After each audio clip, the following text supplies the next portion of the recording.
Hey guys, Henning and Morten from FlippedNormals here, and in this video we are going to be taking a look at PBR. We are going to be using substance in this video, but this is more like a general overview to what PBR is and what it isn't. We're not going to talk about technical curves and race and IORs and all sorts of fancy stuff. No, I think that's my main issue with a lot of talks about PBR is that a lot of people tend to go into the shading aspect of it and the maths of PBR when in reality, that's cool for people who do shaders and want to optimize and create shaders. But most of us, we just want to paint. Yeah. Like for me, I don't really care what happens to the light when it hits the surface at a certain angle or whatever. I just care about what does it look like. So that is what we're going to be covering. PBR is a rendering system and shading system which makes rendering more physically possible. It's made to really simplify everyone's workflow and to make everything look more realistic. It stands for physically based rendering, and that's exactly what it is. It's very much based. Yeah, I think there's a lot of talk about that all the time. It's like, oh, okay, we have this realistic shading system. It's always like, no, it is based on reality, but it's not. It's not PR. It's not physically rendering. Yeah. So this is a system which has been really taking the industry by storm, be it gaming or VFX, animation, commercial, or whatever it might be over the last few years. And the reason is really because it made everything so much simpler. If you've been doing CG for some years, then you have probably been fiddling with shaders in V-Ray or Arnold or whatever, where you're trying to find the correct Fresnel value, and you have to enable all sorts of seemingly random attributes, which is incredibly frustrating. So PBR just simplifies everything. You really only have a few buttons for it. Yeah, you remember like going through charts of like, okay, this is the IOR for water, but only air in a vacuum. Yeah, exactly. The stuff is this is just making it a lot easier, where you're supposed to be able to be more creative with the system. And if you're wondering how do you activate the system, well, you're probably already working in it. Most render engines today are already set up for it. Painter is set up by default to use PBR. So this is more just to explain what is the actual thing. Back in the old days, we would have a lot of problems with shots where if you rendered an asset, it would look completely different in different lighting scenarios. So you would do your lighting and shading in one lighting setup, and then you would take it into your shots and it wouldn't look anything like it. The metals wouldn't react properly, specularity was all over the place, maybe the colors were wrong. So what you had to do then, you had to compensate by this per shot. Maybe you had to make specific shot shaders, and that is insane. What this system allows us to do is to have completely different lights, and the shader responds in the expected way. Like clearly it still looks different here because the light is different, but it still behaves in the way you would expect it to behave. Yeah, it wasn't uncommon to like you would texture something, and then for your shading artist you would just give them a bunch of maps. Yeah. Like a bunch of masks that they could then use whenever they were shading, and then all these masks they would then adjust depending on the shot. Yeah. And there's obviously still some of that going on, but PBR just makes it a lot more consistent. And like we said, this is used heavily in games and film today as well. Yeah. And some people were asking, can you use this for stylized work? And you absolutely can. A lot of the tech developed for PBR is actually developed by Disney. And Disney is heavily at developing all sorts of stuff. But specifically for shaders, all the shaders I used in VFX were all based on the Disney models. Yeah. So it's definitely applicable for more stylized work as well. This system here also makes it easier for artists to collaborate with each other. Let's say you have 10 shading artists. They know that their work can all just be displayed in shots without any problems, which is super important for any game or film you might have.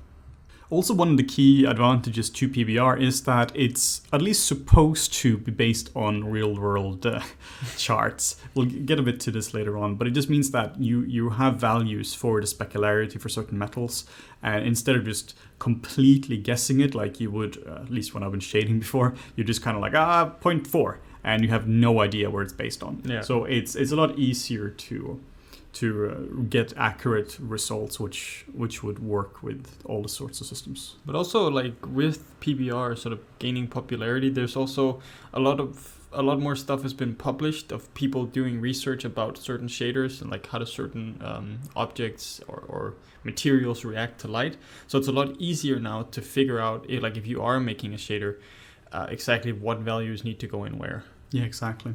So let's just quickly jump into Painter again. And we have a video which we highly recommend you to watch. It's about getting what all the texture maps are actually doing. So you have an idea of what it is. But PBR essentially allows you to just make a few maps. If we just go through our materials here into the channels, you can see the different channels we have.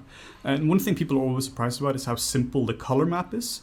People used to make the color map crazy advanced before, and it would throw all sorts of junk into it. Like they would just take photos and just project them onto it, and that might work well for certain things, but in general, you really don't want that. No. So one of the key components is a base color. This is sometimes just called a color, albedo, or there are many names for it. Diffuse as well. Yeah, and people go like, oh, it's not the same, but effectively it's the same thing. Yeah. For our purposes here, it's exactly the same. Yeah. And that is a color without any shading information, which means the reflections on top or the specularity has been removed, and also the shadows as well. You see this so often in every single photo you take, unless you're using crazy polarized systems, then you are going to be seeing a lot of shading, like particularly specularity on top of it. Yeah. So this is a very clean map, which contains only the pure color. Then we have roughness, and this is where people are kind of surprised, but for the opposite reasons. Where people assume that the roughness, or which is called sometimes, it's a map to modulate the specularity, how complicated it actually is. If you look at the fan here, how much stuff is actually going on. The roughness is far more advanced than our color map. And this is true not just for this very specific asset, but this is true for a bunch of different shaders. For most a hard surface, you'll probably have a more advanced roughness than you would have a color map. The roughness is also where you can really be creative. So this is where you can really put in the story of the object. So if this is an old fan with tons of scratches and a bunch of fingerprints and dust, you would very much do that in a roughness map and not so much in the color map. Like think about if you were to smudge your fingerprints all over like a piece of metal, the color doesn't really change. The height doesn't really change because you're not really carving into it and you're not really changing the color. So what you are changing is the roughness. You're changing the shininess of it. And we'll talk more about that in a bit. Then we have a fun one, which is metallic, which is it metal or is it not metal? There are two workflows, which is specular rough and metallic workflows in PBR. I prefer to use the metallic workflow because this just simplifies a lot for me. You're now just looking at an object and you're asking yourself, is this metal or is this not metal? And there aren't really, for practical purposes, you don't really have anything between. If you do need something in between, you don't need this video because then it's more advanced. But if you're looking at iron, that's metal. If you're looking at plastic, it's not metal. You also have some examples here where it's like if it's painted metal, that would not be metal because that's primarily paint on top of metal. So the way you would do it there, you would do metal below and then you would add a layer on top, which is paint. What differentiates these two is mostly does it conduct electricity or not, or is it a good conductor for electricity? So if it does, then it's a metal. If it doesn't, then it's not a metal. You can also notice that as well when it comes to metals that just a rule of thumb is they're a lot more reflective than regular ones. Yeah, there are some things like plastic which is also reflective, but just as a general rule, the more reflective it is, the higher chance it is of being metal. Yeah, it's really hard to if you're like to describe in the real world what does metal look like. Yeah. But it's shiny. It's a really hard thing to describe. Exactly. One of the more tangible things as well is that metals, they don't really have subsurface scattering on them. You might have some residue on top, like if you have rust or something, but then that's the rust which has subsurface. So the subsurface simply just means that the light goes into the object and then it goes out again. Like if you put your ear to the sun, you can really see that the sun is going through it and you get this nice redness for it. Metals don't do that. They only reflect. Yeah, so like for the subsurface materials, the light would scatter inside of your body, for example, and then it would be out again. But with the metals, it just like it would never penetrate the surface. Yeah, exactly. So very easy to use in a PBR workflow. Is it metal? Yes. Awesome. If not, not a metal. This is something which a lot of shaders are implementing today as well. Yeah. This was always a bit of pain in the ass to do beforehand. It was, you have a million forum threads from like 2009 asking, how do I shade metal? And you have also a million different answers to it. Yeah. And this just makes it so much easier. Because turns out a lot of things you shade are metal. Then we also have, this is kind of like a combined thing. This would be like normal and height, where you have everything. This could be bump, normal, displacement maps, which is simply maps which just, they cheat modeling. In a perfect world where we have unlimited CPU power for every single thing we use like an Xbox or something like that, then you wouldn't really use normal maps. You would just displace everything and have pure geometry. But as that isn't possible, we still have to use normal maps and bump maps to fake all that. But that would be something we'd use to like get all this nice little variation here. That's not exclusive to PBR though. And then let's talk about something which is very important, which is everything is shiny. This is something that took me actually quite some time to understand, and that was that everything really is shiny. It doesn't really matter what it is. If you look at a black t-shirt versus a super shiny car, this is the shiniest car I could find. It's so reflective. But the same light hits it and the same environment is around it. The difference is what happens when the light hits it. This is where we get into microfaceting. This is where we're really not going to go too deep into when it comes to chart, but think about imperfections. It's like this rock here really doesn't look shiny, but that's because there is so many imperfections in it, which breaks it up. Every single millimeter of this rock has like tiny little breakups. And also, if you were to look at this from like a tiny microscopic point of view, this would be broken up like crazy. While the car over here is very, very smooth when it comes to the surface. So the rays now will hit it and then go out at the same angle. So it just makes it really reflective. Like an interesting example, I guess, is like if you think of the ocean, right? So if you're really close to the ocean, it's like you can see how it can be super smooth and very reflective because you don't really see a lot of the waves. And then you go, if you're in a plane and then you're like above the ocean, then all of a sudden the ocean is just super smooth, super like clean, and you can see like this tiny imperfections because it changes based on your perspective on it. So like if you were to like go super close in on this rock, like really close, you'll probably find surfaces that were like perfectly smooth and you can see them being reflective. Yeah, that's really one of the main differences. Even if you have super handsome Thor here, like, you know, humans are still super shiny.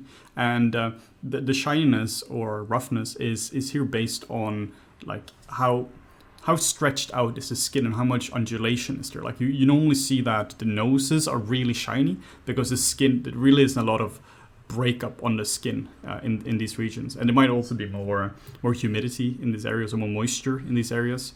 So that also just makes it more shiny.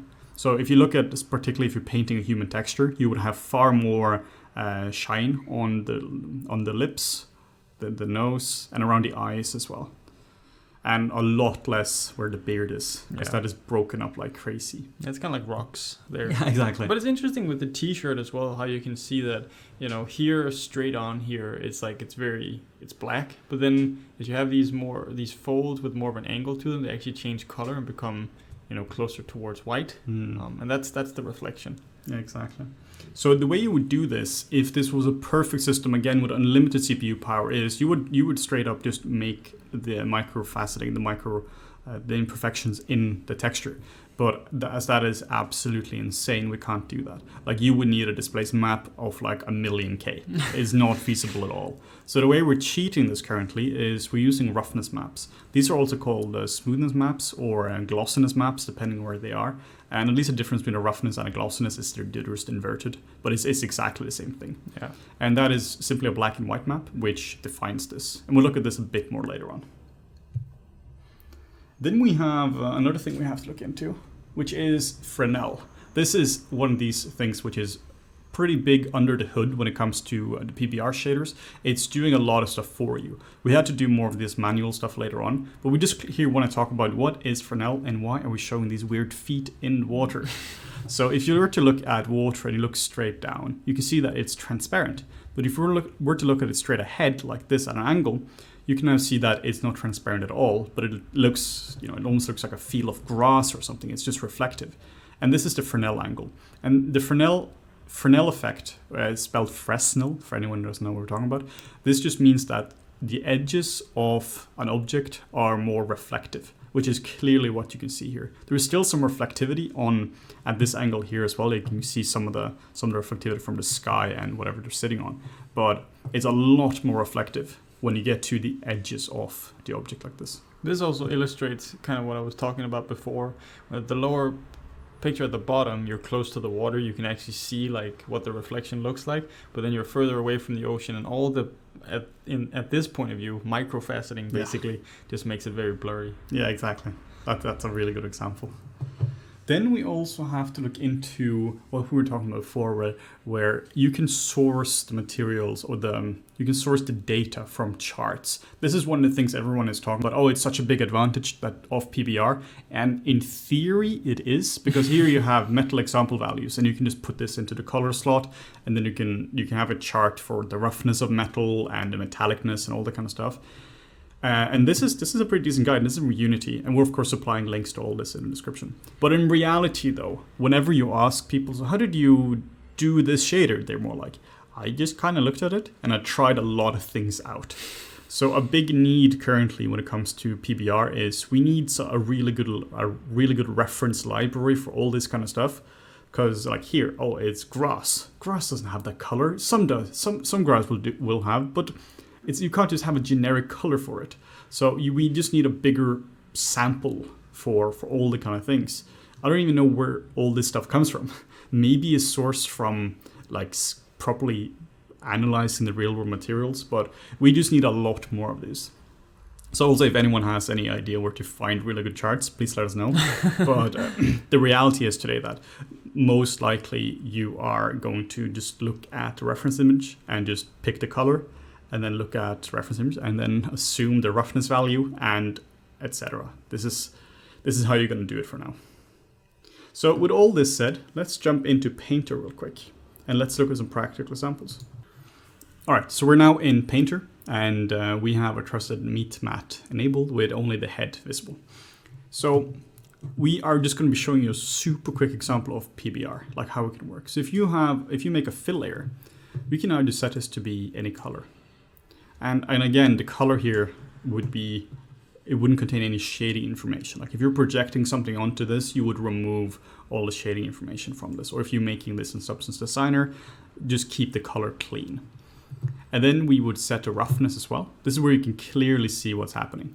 Like it goes from really, really sharp reflections to really blurry. So by switching this from 0 to 1, we are now simulating that there is more microfaceting. Like I said, if you were to do this in a physically correct way and not just approximating it, you would actually simulate all the tiny facets, which happens right now, but that's impossible. This is also what I mean where if you have a really dull object like this, and you being like, oh, there's no reflection.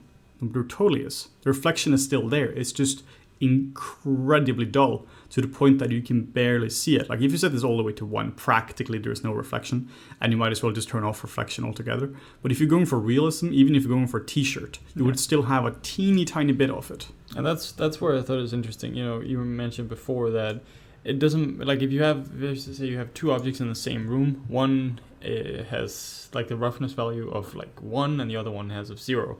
They both receive the exact same amount of light. Like there's no difference in the intensity of the light that hits them, but it just looks like there's more light hitting the one that's actually reflecting. Yeah, exactly. Especially when you approach a roughness value of 0.5 or something like that, then you really see that diffuse sort of roughness look to it, and you're like, oh, okay, yeah, there's a lot of light hitting that, and so it can be a little bit deceiving. Yeah, and this is really where PBR is fantastic, because PBR is the shaders are doing all the math for you under the hood. One of the things we would do before, and we wouldn't really use roughness, nobody really knew what that was. You would change the specular amount. So if it was more shiny around the eyes, you would just increase the specular amount, but that breaks the physicality of it like crazy, because that means it's now emitting more light than it's actually receiving. Yeah. Which, you know, any physicist would slap you. Yeah, it was a very common thing to do. You were like, okay, it receives 1 unit of light and it produces 2. Yeah, exactly. So roughness is really where you determine it. So if you want to change the strength of this, you would change the IOR in your actual render engine. You can't really change that here, at least not by default. Then which you shouldn't, you know, physically you shouldn't, but you can. Then we also have the metallic, which is not metal, and it's metal. And with very shiny, fancy effects on top, because Painter thought that it wasn't fancy enough. So now you can just see it just reads as a metal. Now suddenly, by having the metallic slider on, it's one of these, it's hard to put your finger on. Why does it look like a metal? But it just does. And then, you know, there's always, like, so in terms of the metallic value, it should always be 0 and 1. But personally, I found that sometimes it can be fun to just experiment with the metalness value, just to, you know, to achieve different looks of shaders that can't really exist. But sometimes you can get some pretty cool looks. Yeah, I think I should onto something here, because one of the points of PBR isn't to restrict you into being physically correct. It's a starting point where if you do it correctly, it's going to be fairly physically possible. But if you have to break it, then, you know, you break it. For me, it was like, so I've used V-Ray for, I don't know, 10 plus years now. And that's always been, you know, glossiness and reflective values and all that stuff. And sure, you know, I can make some physically looking shaders and it looks pretty cool. But after V-Ray implemented V-Ray, like with V-Ray Next, they implemented PBR. And it's just so much more intuitive for me to just plug in the maps, and, you know, the shaders just look the way I expect them to look. Yeah, exactly. It becomes a lot more fun to deal with shading. Like, there's really been a huge revolution of material creation in the last few years, which is in big parts due to Substance entering the field as well. And if you were to, whenever you make a new project in Substance as well, it's going to ask you what default shader you want to use, and you're just going to pick the PBR one. Yeah. So everything is just set to PBR by default. So yeah, I mean, that pretty much sums it up. We tried to do a really non-technical demo of this, what PBR actually is. And it's essentially a system to make your rendering a lot easier and better, and it's just going to look more consistent. Yeah. It's better for everyone. And if you want to break it. And yeah, so thank you for watching. And if you want to see more videos like this in the future, make sure to like, comment, and subscribe, and hit the bell button to get notifications.